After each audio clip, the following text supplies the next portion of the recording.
A reading from the Gospel of Luke. Jesus entered Jericho and was passing through it. A man there, named Zaccheus, he was a chief tax collector and was rich. He was trying to see who Jesus was, but on account of the crowd he could not, because he was short in stature. So he ran ahead and climbed a sycamore tree to see him, because he was going to be passing that way. When Jesus came to the place, he looked up and said to him, "Zaccheus, hurry up and come down, for I must stay at your house today." So he hurried down and was happy to welcome him. All who saw it began to grumble and said, "He is gone to be the guest of one who is a sinner." Zaccheus stood there and said to the Lord, "Look, half of my possessions, Lord, I'll give to the poor. And if I've defrauded anyone of anything, I will pay back 4 times as much." Then Jesus said to him, "Today salvation has come to this house, because he too is a son of Abraham. For the Son of Man came to seek out and to save the lost." Well, I wonder if you were up in a tree and Jesus came walking down the street and looked up and said, "Hey, you've got to come down because I'm coming to stay with you today. I'm coming to your house." What is the emotion that would bring up in you?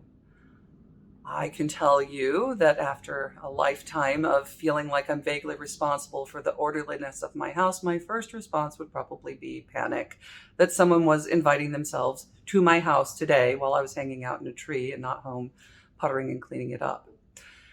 And so it's interesting to me that Zaccheus hears this and is happy. Now, maybe because he was in a certain position, maybe he didn't worry about ordinary things like, gosh, is my house in good order for the Lord to come to it. But in fact, whether he was thinking about housekeeping or whether he was thinking about sort of a spiritual housekeeping where, in fact, you get this inventory. The moment that Jesus and he are talking, Zaccheus just offers up and says, "I'm going to clean up my act. I know as a chief tax collector, I've been defrauding some of my neighbors. And you know what? I'm tidying all that up right now. I'm repenting. I'm turning around and I'm giving back what wasn't mine to take. And I'm repaying it fourfold. And I am on side with the people living this life in a just way."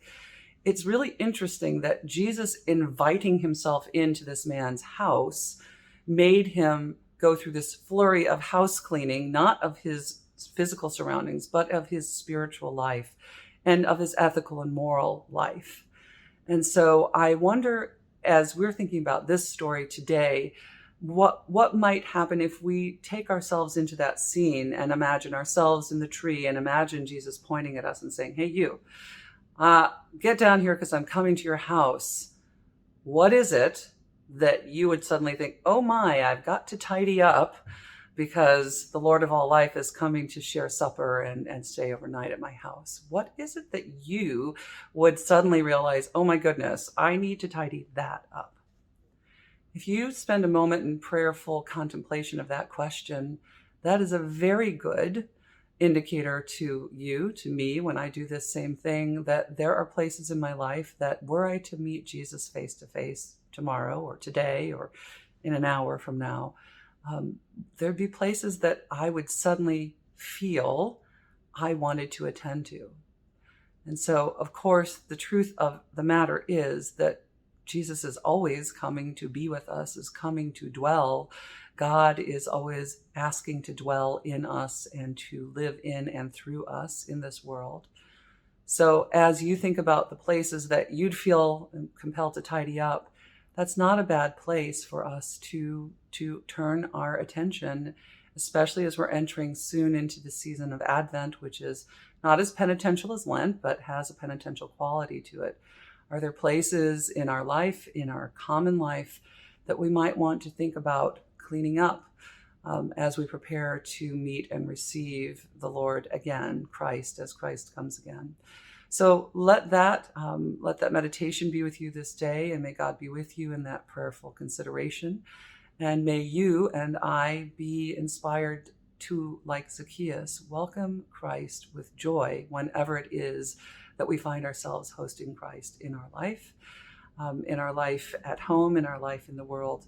May God strengthen us to stand with joy and to tidy up and to welcome Jesus with all our heart. May God be with you this day. May God bless you and keep you this day and always. Amen.